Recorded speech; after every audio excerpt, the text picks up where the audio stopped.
I believe that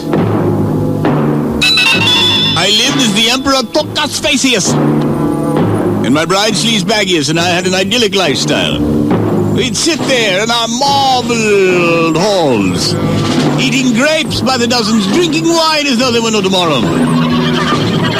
When I was down with my wenches, trying to decide if I should enjoy the sweet pleasures of syphiliticus, perhaps gonorius.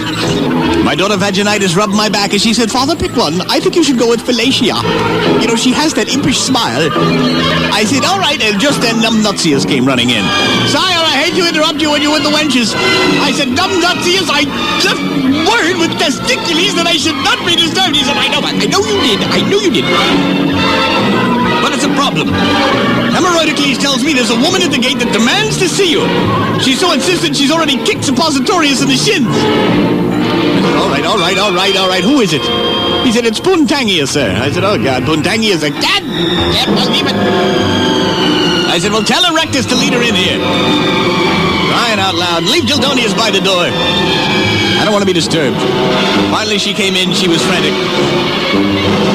She said, "Sire, I hate to bother you again." I said, "Are you having trouble again with your husband, Limpwangius?" She said, No, he's cured. Thank you, sire, for curing him. I really appreciate that, but it's my son." I said, "What's wrong with the son?" She said, "Well, he stays locked in his room all day long. I tried the doorknob, but the door is locked. I hear little noises coming out from there, and I hear pages turning, but I don't know what's happening. He says he's with his studies, but then why does he lock the door? And why is he looking so pale all the time? And why does he stay in his room for hours on end?" I said, "I'll speak to the boy. What's his name?" She said, "Pudpumpius, sir." I said, "Well, I'll go talk to Pudpumpius and see what the devil is going on in his room there." So, sure enough, I rapped on the door. "Pudpumpius! He said, I'm busy." I said, "Pudpumpius, open this door immediately. This is the Emperor Tokas Facius. I command you to open the door."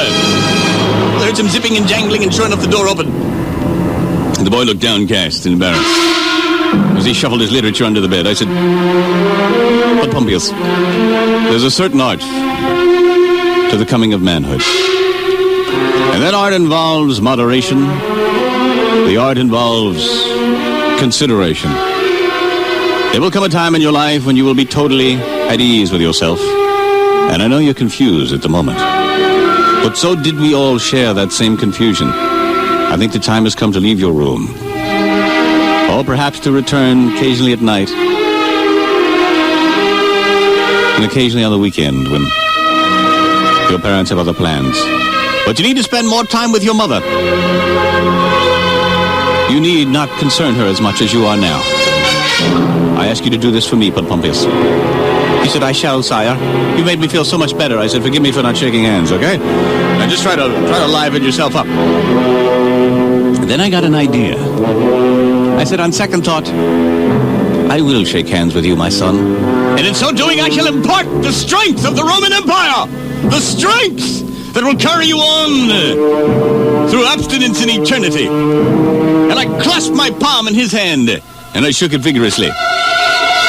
Then I said, "As you were," and I left. You see, what he didn't realize is that I had a mixture of a eucalyptus balm in my hand. It's kind of like a cross between Vicks VapoRub and Musterol Extra Strength. And when we shook hands, I smeared it all over his palm.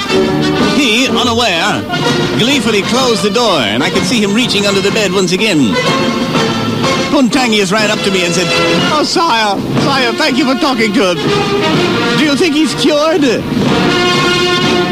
I said, "Well, let me see." And from his room we heard, I said, "I don't think you'll have any more problems with him, frankly."